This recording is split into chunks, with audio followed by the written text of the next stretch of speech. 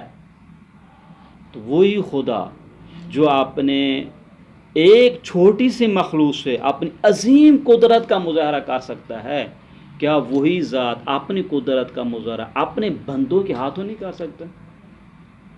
کیا مشکل ہے اس کے لیے؟ پھر یہ سوال، بھئی وہ تو مر گیا، یہی تو قدرت کا مقام یہیں پر ہے.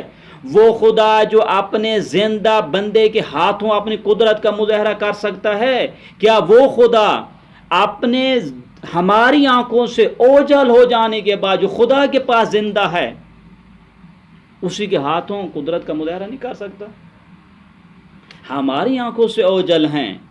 یہ تو قرآن نے فرمایا کہ فَسَجَرَ اللَّهُ عَمَلُهُ وَرَسُولُهُ وَالْمُؤْمِنُونَ. تمہارے اعمال کون دیکھتے ہیں بھئی؟ اللہ دیکھتا ہے، اس کو رسول دیکھتا ہے، اس کے مومن دیکھتے ہیں. وہ کبھی تو ہمارے پیغمبر اعمال دیکھیں گے؟ دنیا میں دیکھیں گے، برزخ میں دیکھیں گے، کہاں پہ دیکھیں گے؟ بس نتیجہ یہ استغاثے میں محوری کردار کس کا ہے؟ اللہ کا ہے. قدرت الہی کا مظاہرہ کیا جا رہا ہے استغاثے میں. پروردگار کی قدرت کا مظاہرہ کیا جا رہا ہے کہ ایک عبد کوئی قدرت کو ہم دکھاتے ہیں، یہ ہمارا عبد کس مقام پر ہے. سورہ ہجر میں دیکھیں، سورہ ہجر کی آیت نمبر 72 میں یہ پیغمبر صلی اللہ علیہ وآلہ وسلم کی کتنی عظمت تھی. گفتگو کیا ہو رہی تھی؟ گفتگو یہ ہو رہی تھی کہ حضرت لوط کو عذاب دینے، حضرت لوط کی قوم کو عذاب دینے کے لیے فرشتے آتے ہیں. تو اس سے فرشتے جب آتے ہیں تو حضرت، چونکہ ان کی ایک بری عادت تھی، تو انہوں نے کیا کہا؟ حضرت لوط علیہ السلام نے سے کہا ہے کہ ہؤلاء بناتی ان کنتم فاعلین، میری بیٹیاں حاضر ہیں، آپ جو ہے شیطانی عمل انجام نہ دیں. لیکن اب خداوند کریم اپنے پیغمبر کو یہ واقعہ بتا رہا ہے. کیسے بتاتا؟ یہ نہیں کہ یا رسول اللہ، کہتا لعمرک، اے میرا رسول تیری جان کی قسم. یہ لوگ اتنی مستی میں مست ہو چکے تھے. انہم لفی سکرتہم یعمہون، اس مستی میں اصلا اندھے ہو چکے تھے. پیغمبر کی جان کی قسم ہے. کون سی جان ہے؟ وہ مرنے کے بعد اس جان کی کوئی عظمت ختم ہو جاتی ہے؟ آج تک قرآن، جب تک یہ قرآن زندہ و تابندہ ہے تا روز قیامت، قرآن میں یہ قسم بھی موجود ہے. قسم ہے پیغمبر تو مجھے تیری جان کی، تیری جان اس قابل ہے کہ ہم اس کو عنوان قسم بھی دے سکتے ہیں. یہ عظمت پیغمبر ہے. اور یہی عظمت پیغمبر جناب موجود ہے ان کی وفات کے بعد بھی. وہ ہمارے سامنے آنکھوں سے اوجھل ہو گئے ہیں، خدا کے سامنے تو موجود ہیں بھئی. ہماری آنکھوں سے غائب ہو جانا، ہماری آنکھوں سے نہ آنا، اس کا یہ مطلب نہیں کہ اللہ تعالیٰ کی نگاہوں سے بھی گر چکے ہیں، اوجھل ہیں. وہاں تو اوجھل سسٹم نہیں ہے. بس الہی سسٹم کو غور کیجئے. توحید کیا ہے؟ توحید یہ ہے کہ اللہ تعالیٰ کا تمام تر کردار جو ہے فقط اور فقط پروردگار کے ارادے اور اذن سے ہوتا ہے. اگر وہ اذن چاہے تو زندہ شخصیات سے بھی اپنے قدرت کے مظاہر دکھا سکتا ہے، اگر چاہے تو ان کے موت کے بعد بھی دکھا سکتا ہے. یہ تو قدرت پروردگار کی بات ہو رہی ہے. ہم تو یہ نہیں کہہ رہے ہیں کہ انہوں نے جناب علی، ہم تو یہ نہیں کہتے انہوں نے پروردگار کے مقابلے میں الگ سے سسٹم کھول دیا ہے. نہیں، ہمارا استغاثے میں عنوان یہ ہے کہ اللہ تعالیٰ کی دی گئی قدرت کو بندوں کے لیے ظاہر کرنا. جس طریقے سے حضرت عیسیٰ علیہ السلام خود فرما رہے ہیں کہ احیی الموتى باذن اللہ، میں مردوں کو زندہ کرتا ہوں اللہ کے اذن سے، کرتا ہوں.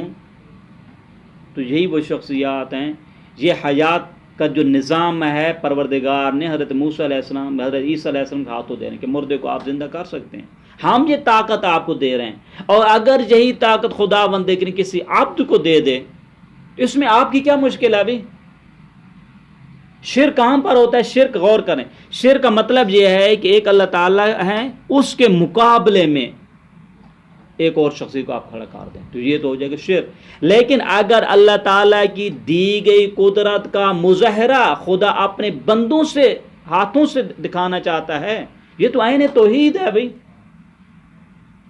آپ مجھے بتائیں، جب خدا بندے کی اپنی قدرت کا مظاہرہ کرنا چاہتے ہیں، کیسے آپ کو پتہ چل گیا خدا قادر ہے؟ کوئی طریقہ کار تو ہونا چاہیے، وہ یہ آثار دکھائے گا۔ خدا قدرت کا اظہار کیا اصحاب فیل کے ساتھ، کیسے جناب کعبہ شریف کو گرانے والے لوگ، کیسے خدا نے اپنی قدرت کا مظاہرہ کیا، کیسے؟ ایک ابابیل ہے، ان کے جناب علی ان کے پاس کیا تھے؟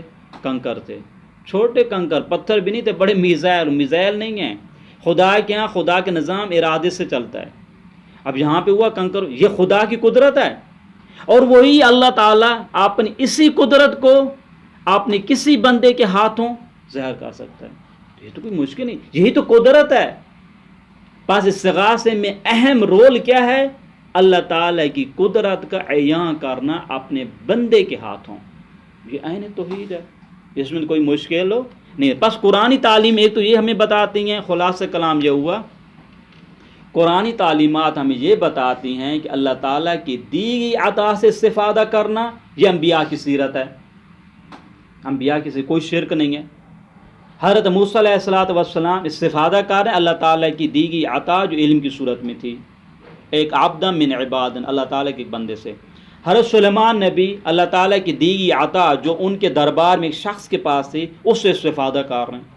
استغاثے میں بھی ہم یہی کرتے ہیں، ہم بھی استغاثے میں یہی کرتے ہیں، ہم اللہ تعالیٰ کی دی گئی عطا سے استفادہ کر، اللہ تعالیٰ کی دی گئی عطا یہ ذہن میں رکھیں، اللہ تعالیٰ کی دی گئی عطا چاہے علم کی صورت میں ہو، قدرت کی صورت میں ہو، ہمارے ایک مشکلات ہیں، اخلاقی مشکلات ہیں، تو کہتے ہیں آپ استغاثہ کریں اپنے پیارے سے، استغاثہ کریں جناب علی پاکیزہ ہستی سے، لہذا کو مشکل ہو نہیں ہوگی۔